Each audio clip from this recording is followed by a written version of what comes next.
Yeah, the last Sunday leadership notes I got was on. So.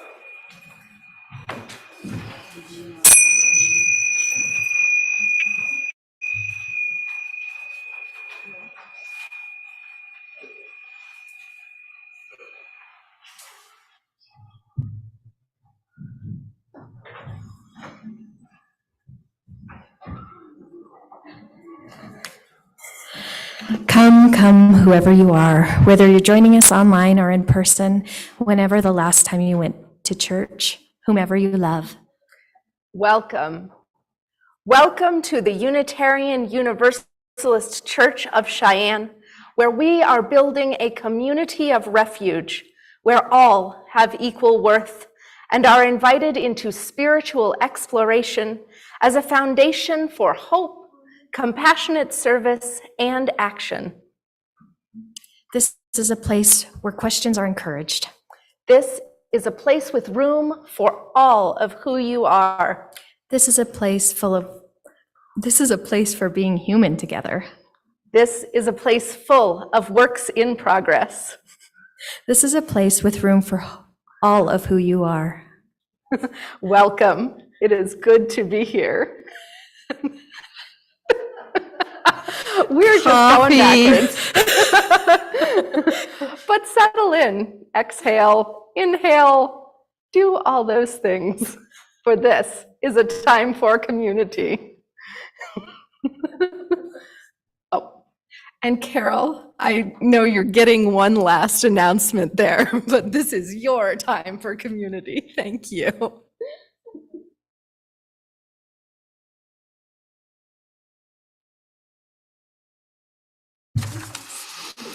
Hi, I'm Carol Bowles, a member of the board, and I'd like to welcome you to this church where we are on a shared journey to find meaning, connection, and community together. One way we do this is through the activities and events that happen in our building and in the community beyond our walls. Let me tell you about a couple of our events which are happening soon. This is Religious Education Sunday. So children are welcome and encouraged to go with our RE teachers at the close of worship for a 45-minute session extending their learning from worship into playful and creative expression. Next Sunday will be our whole church potluck, and as always, we encourage you to sign up to make sure we have abundance, and then bring a friend or two to share in the fellowship of this congregation and make sure all the delicious food is savored. Also, for our next dinner service at Kamea Shelter, it's coming on March 4th, and we'd like to have anybody who wants to. Are we signing up? Sign up or contact Lori. Thank you.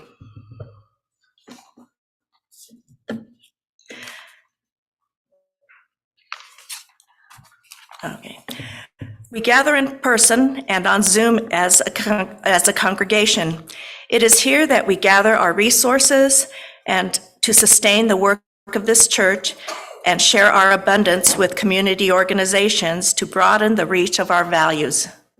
You can find the address of the Realm app for giving online in your order of service, or your Share the Plate offerings and pledges may also be dropped in the baskets now as they pass or at the rear of the sanctuary at the end of the service. Our Share the Plate partner for the month of February is Wyoming Equality. Please welcome the words of Beth Howard to tell you a little about their work. And today we thank Beth Howard for being our special guest musician, sharing her talents with the congregation as she interprets Give Yourself to Love by Kate Wolf. Thank you. Don't applaud before you've even heard a word out of my mouth. Maybe that's the best time. Maybe that's the best time. So Wyoming Equality envisions a Wyoming where the dignity and humanity of all LGBTQ Wyomingites are celebrated and protected in the communities we call home. They strive to achieve equity for all by building broad, inclusive communities, shifting the hearts and minds of our neighbors, and achieving policy victories. How do they do this? They do it with fierce advocacy and hard work, and by treating everyone, even their toughest adversaries, with respect. They lead by example. Further, they show up across Wyoming wherever justice is needed and where discrimination must be stopped. They show up offering support to students, parents, and teachers in schools statewide. They show up at public meetings in cities and counties, and they've been showing up during the 40 days of this year's difficult legislative session. And they are winning at stopping harmful legislation by amplifying the voices of one of Wyoming's most marginalized and at-risk populations. Wyoming Equality empowers children and adults to tell their stories, and their words have the power to change hearts and minds. I have witnessed this change occur in legislative committees, and it is awe-inspiring. Wyoming Equality and all lesbian, gay, bisexual, transgender, two-spirit, and queer Wyomingites need our support now. Please be generous, and thank you. So I'm so happy to see some new people visiting, or maybe others coming back, because anyone who knows me knows that I have a handful of favorite songs that I tend to play over and over again in church. So maybe you've heard this one or maybe not.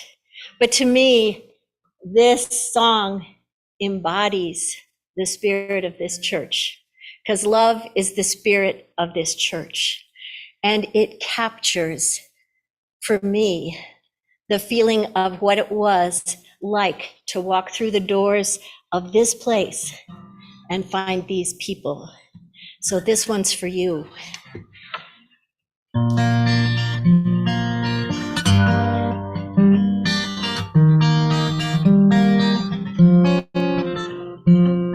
Let's try that again.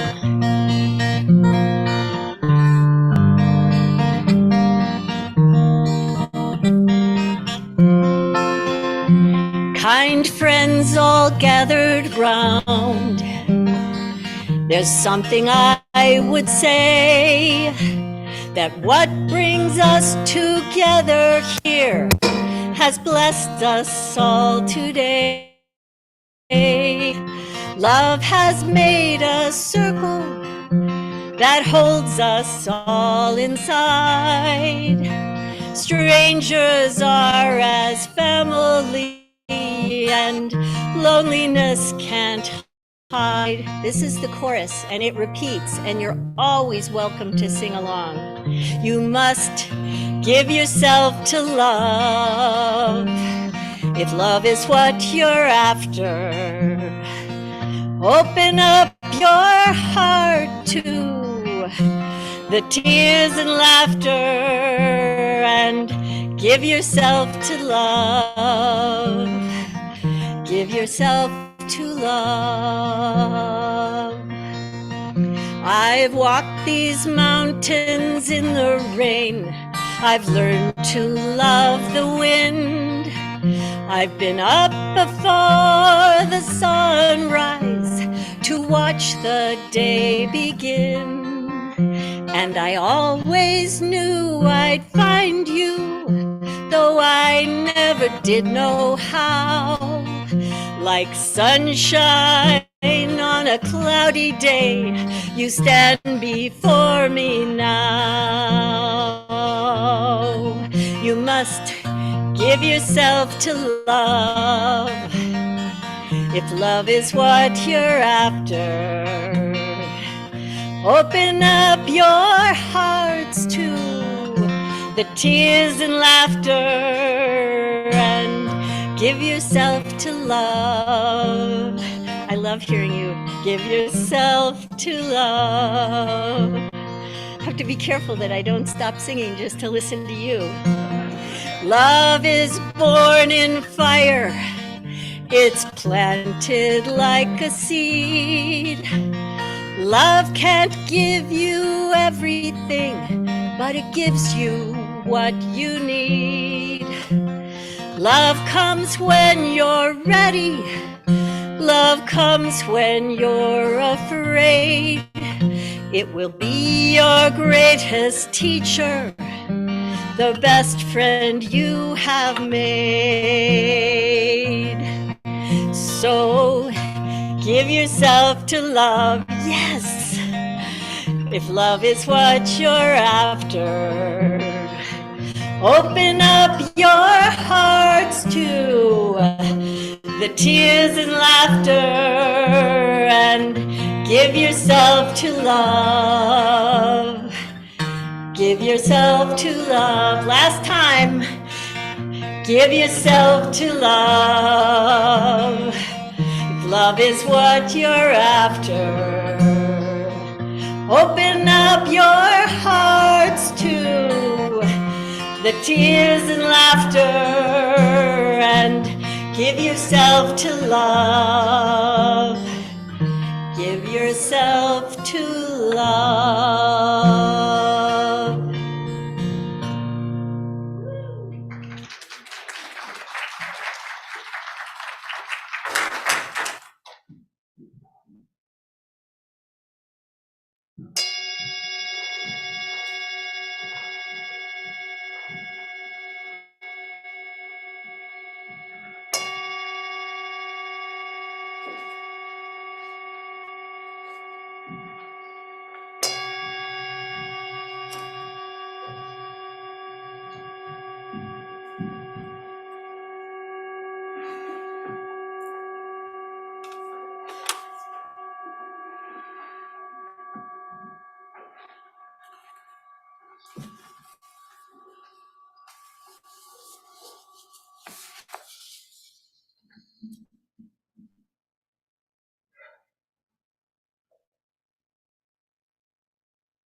Accept with gratitude this morning's offering.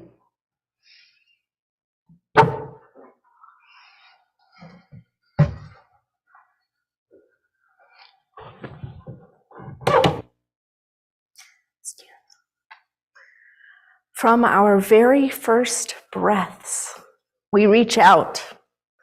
Co-regulation, not self-regulation, is in our nature. We find our cues from the sun and the moon, from each parent and caregiver. We find our place on this great turning planet by turning to one another, generation to generation. We awaken to the dawn. We fall asleep at the evening's end, and our life's journey is always part of something greater, something simple, something divine. A flame cannot be lit without a spark. A life cannot begin without the air, and we cannot begin to find ourselves without love. May we reach out to one another. May we offer love and nurturing and care. May we join together in celebration of the interdependence of our lives. And in this spirit, let us worship together. So for our opening hymn, I'll invite you to turn in your gray hymnals to number 325 and rise in body or in spirit to join us in singing this hymn. We'll sing verses 1, 2, 3, and 5.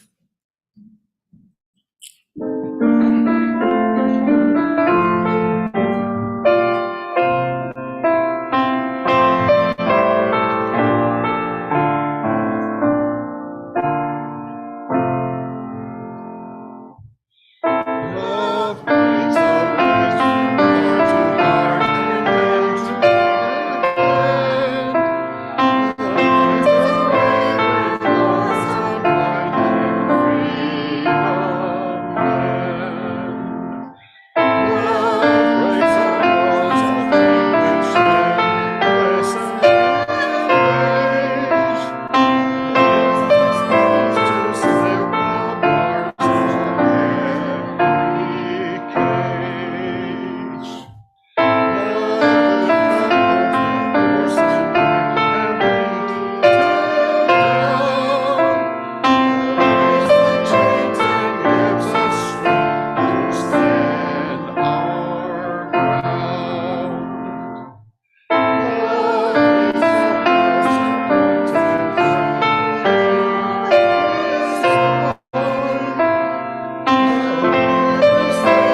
Building bridges is really key in a lot of the work we do and a focus of today's sermon.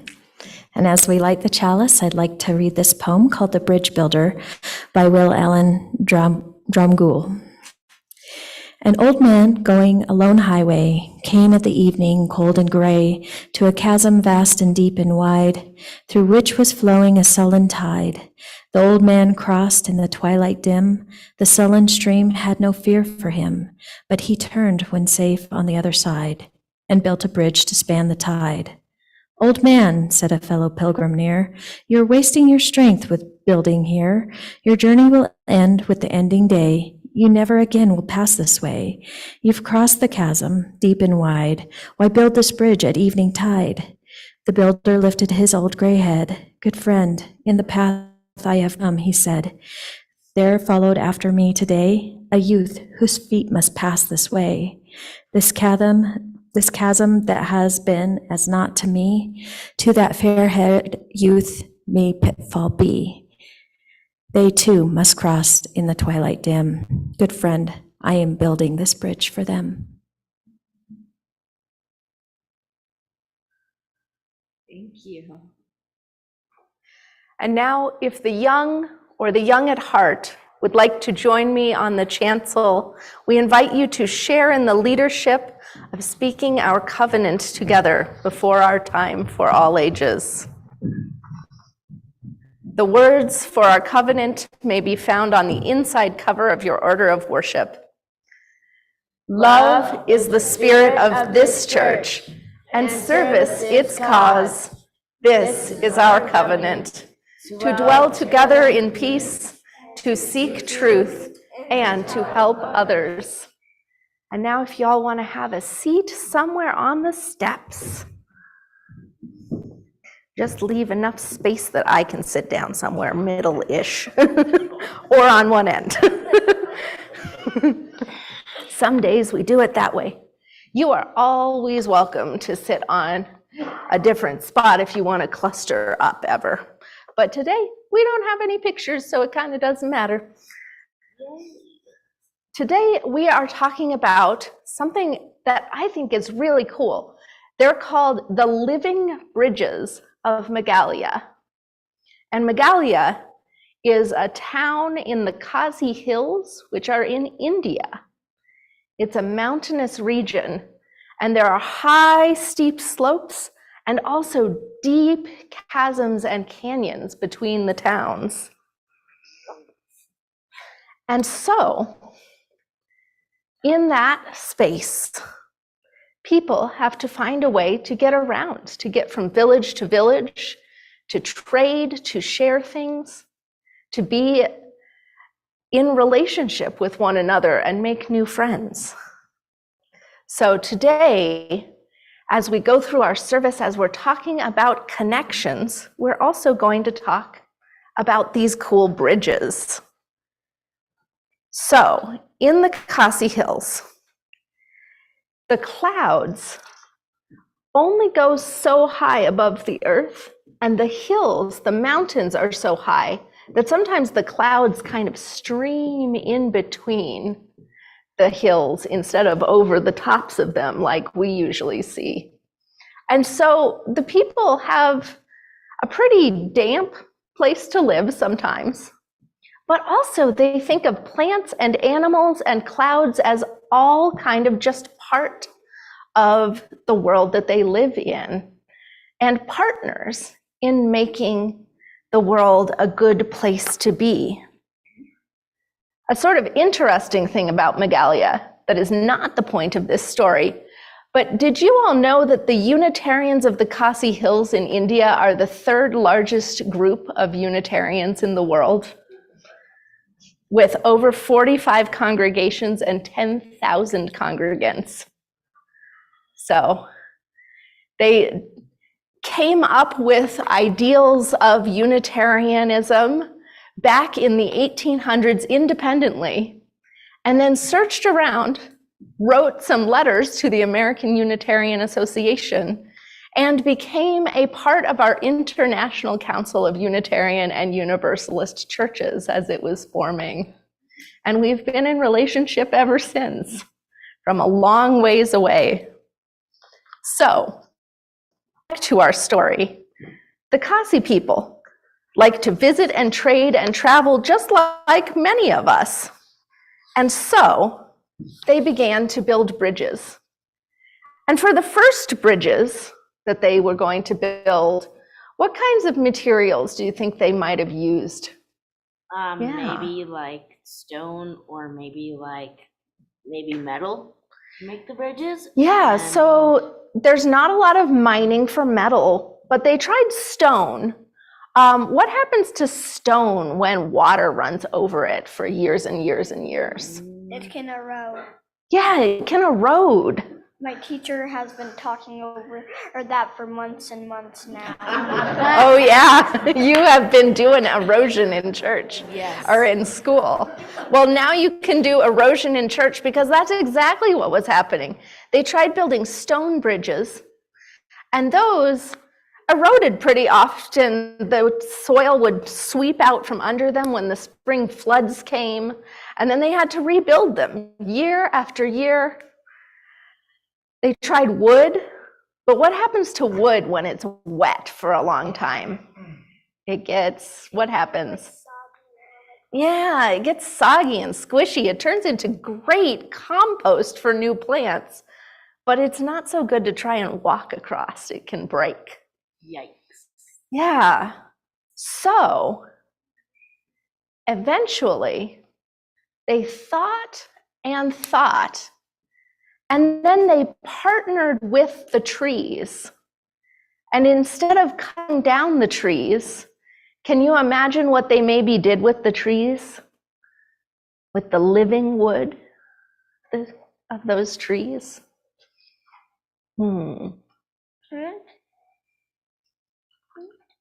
So they planted more trees. Yeah. Really cool and pretty unexpected. They would plant one tree on either side of a chasm and string a tiny thread across. And as the tree would grow, they would encourage the roots to span that gap and follow the thread until they would meet in the middle. And because it's so wet there, the trees grow pretty fast. And in just a few years, they would have many roots linked together. And it would create a bridge. And what happens if your bridge is made of living material? What happens over time? It might collapse and then it won't work anymore. No, it's kind of the opposite. What's really cool is as the tree grows and gets bigger, as long as you take care of it and takes care of your bridge, the bridge gets stronger year after year, sometimes for decades or even a century or two. And by then, they've planted more trees and grown more bridges. And so the people of the Kasi Hills moved from village to village and from house to house across living bridges that they tend like any other plant in their gardens. So, I have a couple of wondering questions that you might take back to your seats and think about. I wonder whether you, as living people, have any relationships with friends or family that are kind of like a living bridge, that because you're together, you're stronger for it. I do. And I wonder as well what connections to the natural world we can think of that maybe make us feel strong and capable, and what ways we might be partners with the natural world and all the plants and animals around us in our everyday lives. So those are questions to wonder and ponder on as we return to our seats.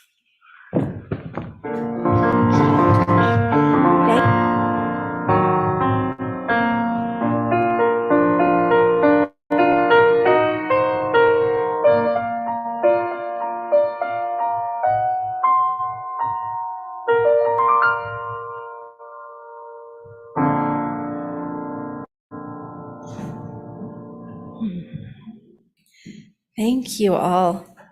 And now let us join together in a spirit of prayer and meditation, taking a breath,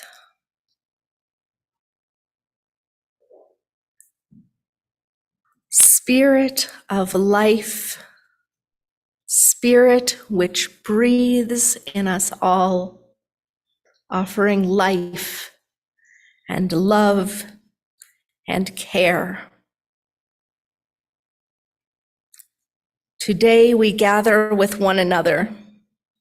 Today we gather to support each other. Help us to be a comfort in hard times. Help us to celebrate the joys and excitement of our celebrations and to dwell together in the mystery and wonder of this magnificent, ever-changing life.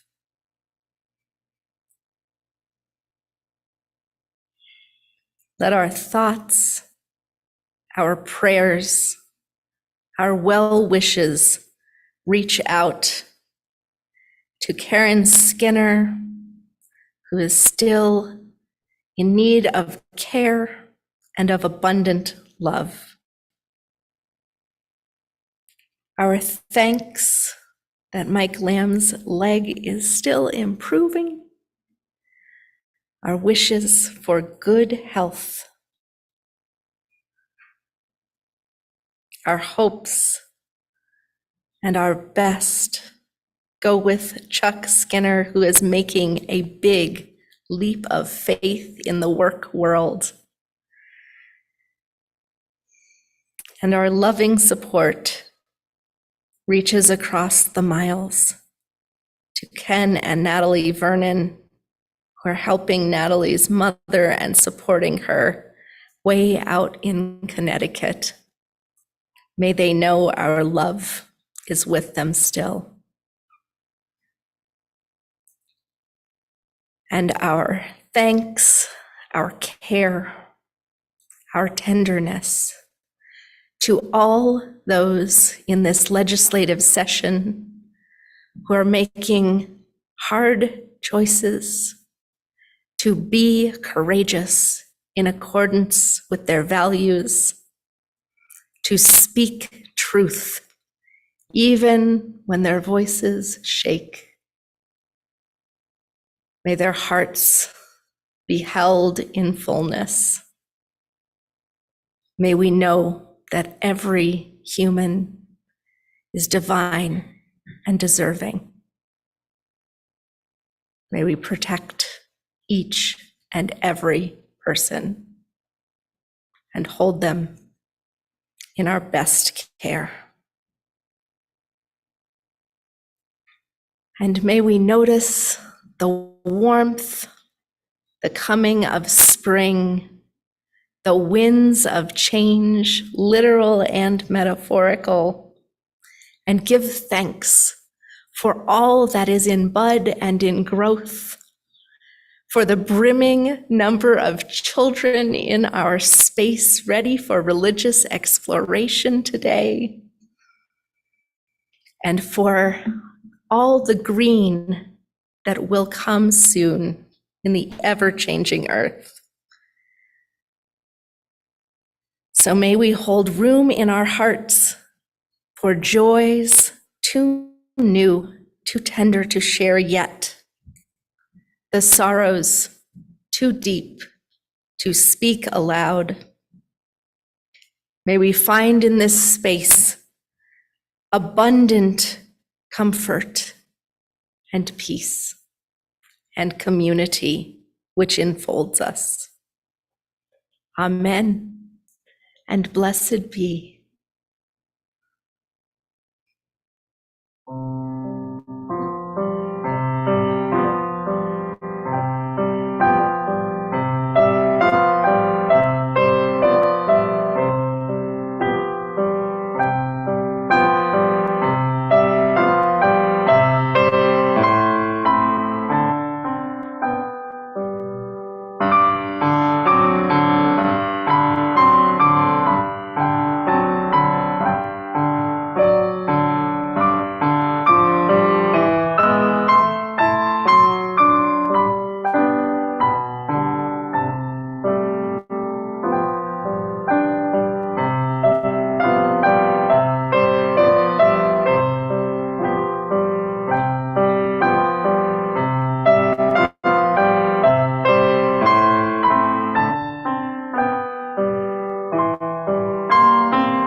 Our centering reading today is from Listening by Richard S. Gilbert.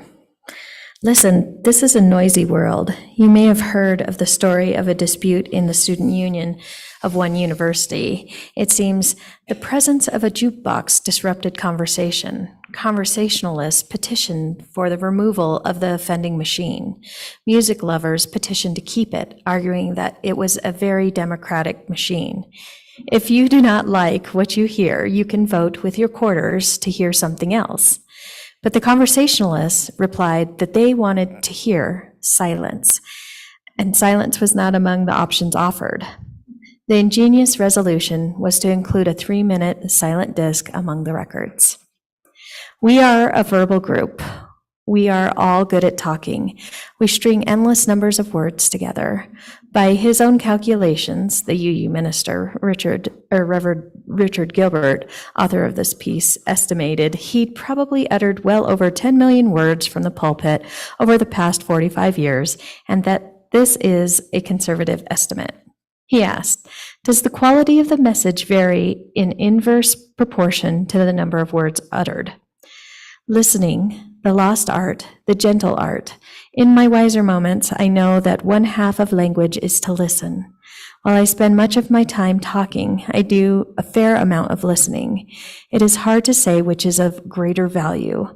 I do know that greater discipline is required to listen than to talk. To speak comes naturally for most of us. It is our default mode. We speak at the drop of a hint that there is someone who will listen. In the Quaker tradition, there is liturgical silence in which one listens to the Spirit before one speaks. However, as G.B. Shaw once said about the original form of Quaker worship, I believe in the discipline of silence and could talk for hours about it. I know what discipline this requires, for even when I am listening to another, I am often distracted, thinking ahead to what brilliant thing I'm going to say in response. Listening, then, has a spiritual dimension. It suggests that I am not the center of the cosmos, but rather one source of words among others. It implies that I have no monopoly on wisdom, that true wisdom may be found in listening.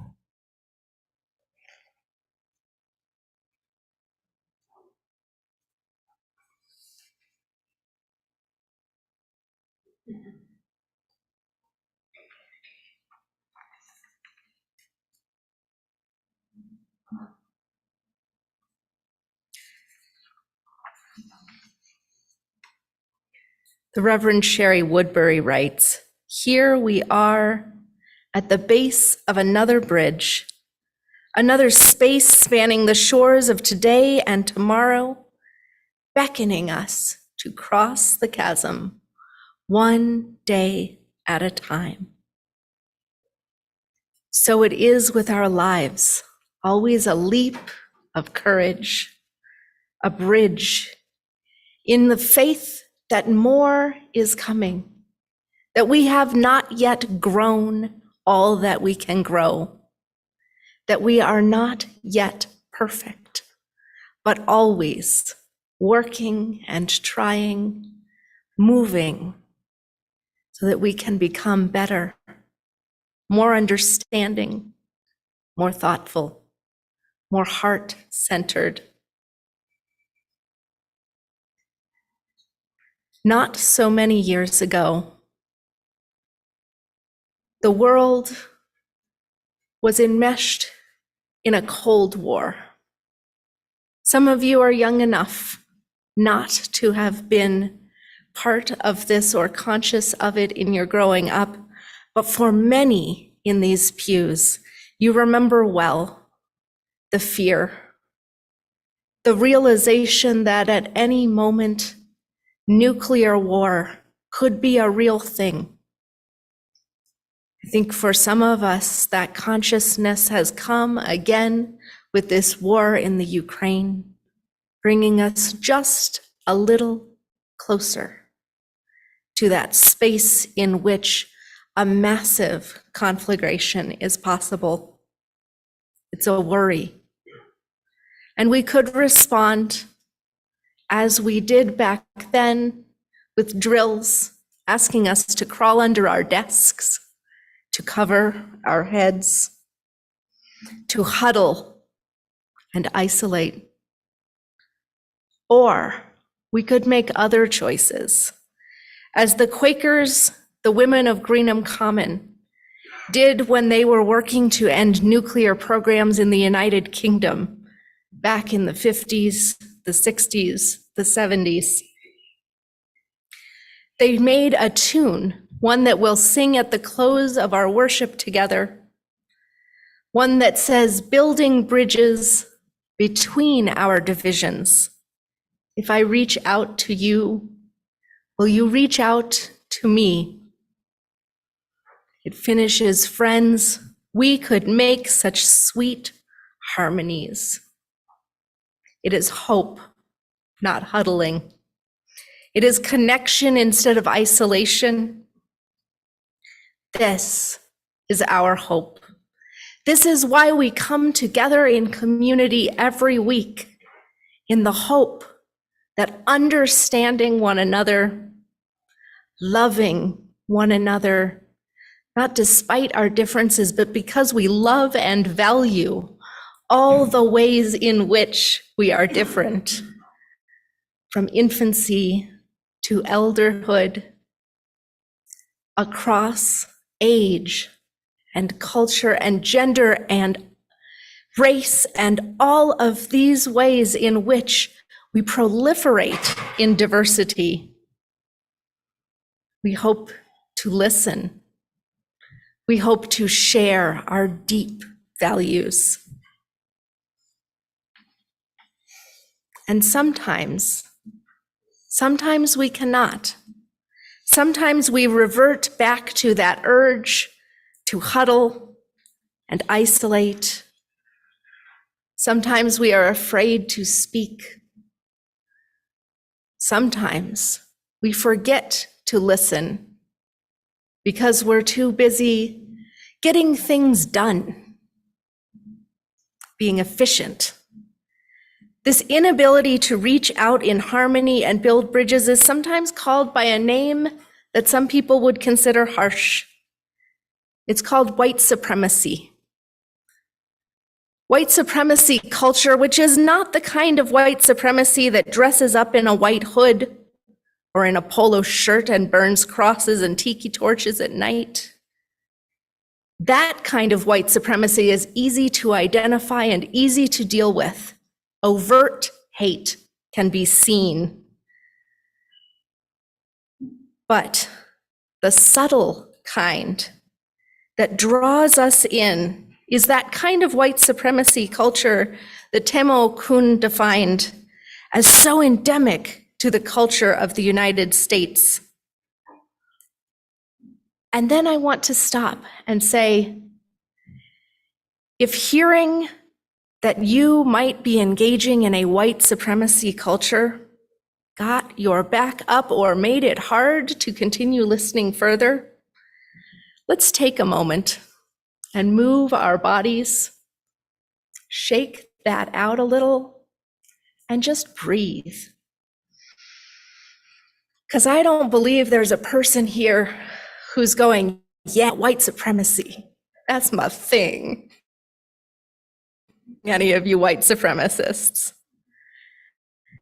So we're gonna just realize, much like when we're here in UU Church and I say God, and half, 2/3 of you go, that's not my language. That just like when I say God and you say Spirit of love, connections from science and reason, that if you hear white supremacy culture and you go, ooh, that's not my language, you can say middle-class white cultural norms, or academic society, or the corporate assumptions of normative white-collar business, or simply attitudes of privilege. Whatever language you hear best, I invite you to open your bridges of understanding to the language that makes it easiest for you to hear. And breathe. Always breathe. Because that thing that chokes us up, that thing that closes our ears and stops our voice and keeps us from living into our most rooted values, is that fear. Tema Okun notes, in the culture of white supremacy, many of the values that seem on the surface useful ways of living life include things like individual achievement, striving for perfection, holding rational objectivity, seeking comfort. All those things that if you think about what winter is like here or in Northern Europe, where you need to act quick to get the harvest in so you're safe for the winter, those values are really useful in a small village on the edge of survival. But they stop being useful when we try to form diverse networks with lots of kinds of people. When we're trying to live into our mutual values, we need to find those tender strands of rootedness and let them reach out and weave. And sometimes they won't be quite ready. They might snap. Sometimes the catch will be imperfect. Sometimes you'll have to try again. But we can. We can reach across understanding. We can become linked with one another. I'm going to let us try. I'm going to ask you here in Unitarian Universalist space, here reading from our covenant or knowing what you know of our shared values, take a moment to breathe. Think about a value that you hope for, a need that you have in this community that is tender in your.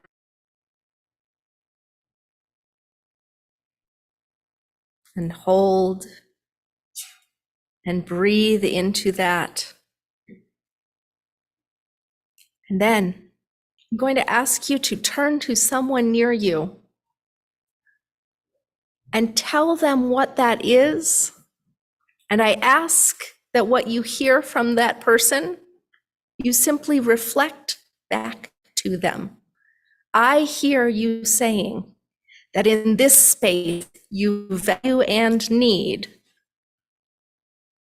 and whatever it is. So can we take just a moment to do that? Turn to someone. It can be the person you came with, or it can be somebody else.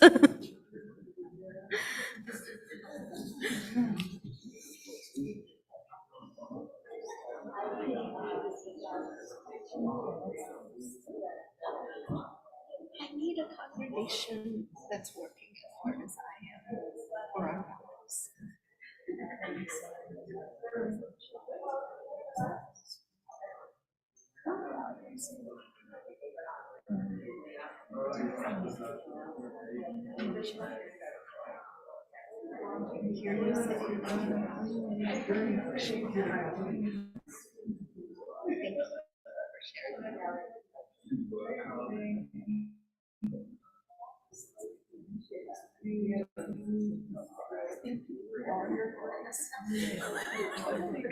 Helps us be human together.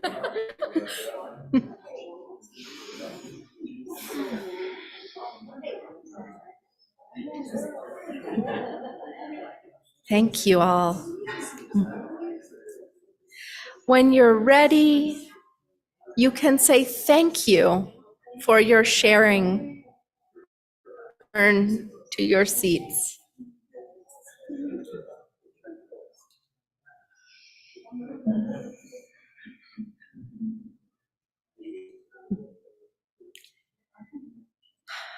Thank you all for taking the space to live and speak into your values, to listen and reflect for one another so that you can be heard.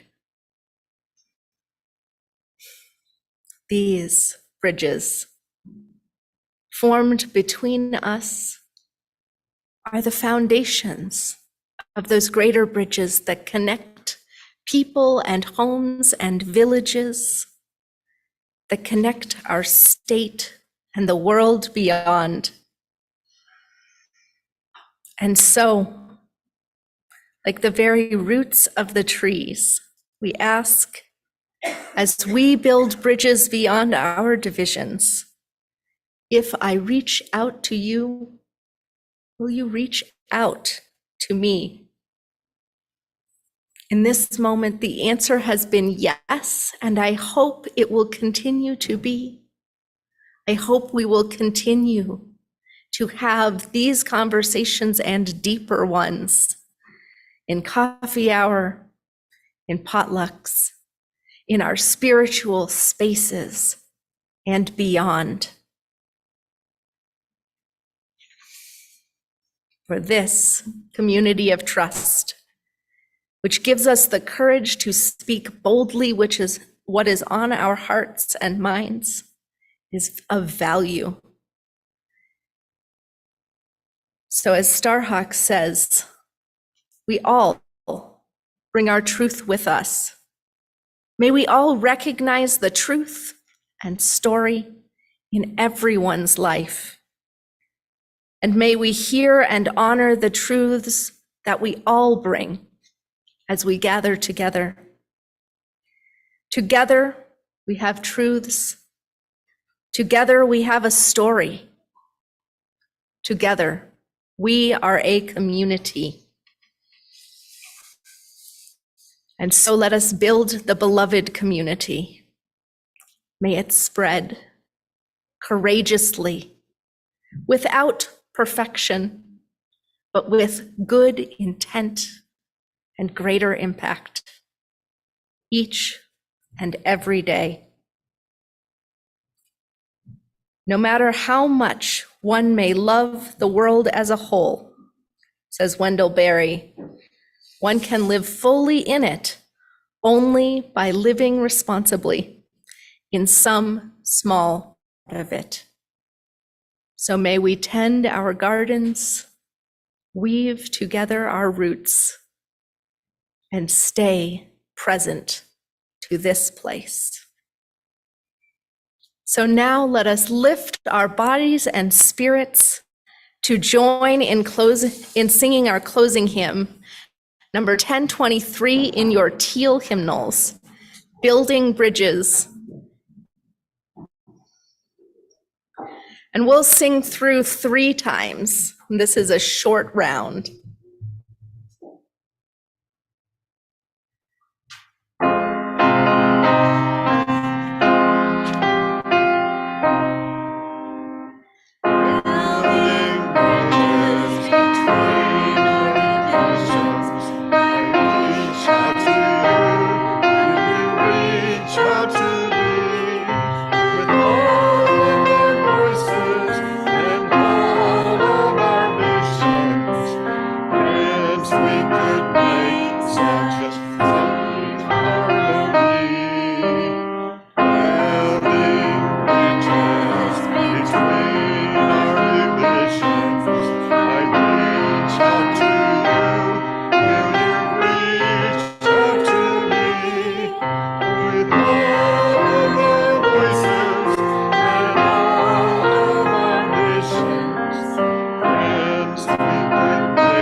as we extinguish our chalice flame and then send forth our children to carry the flame as they continue their religious education in the Rainbow Room downstairs. Can our chalice flame carrier come up to get their electric candle as we speak together the words in the order of our service?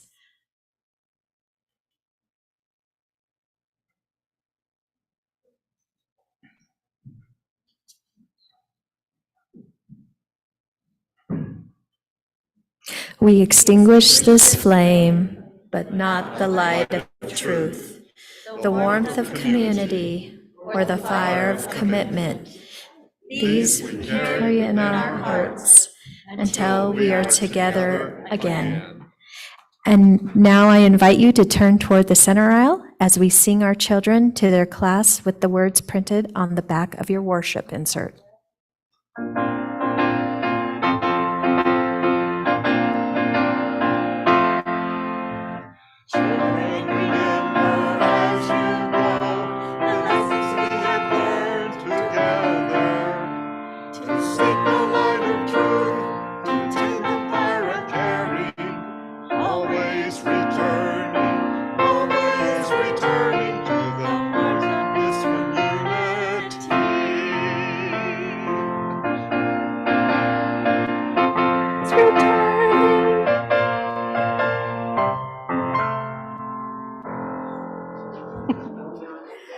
So as you adults go forth from this place, may you go vested in the knowledge that you are worthy and filled with the love of ages, since the beginning of time, growing and weaving and entwining in connection with one another.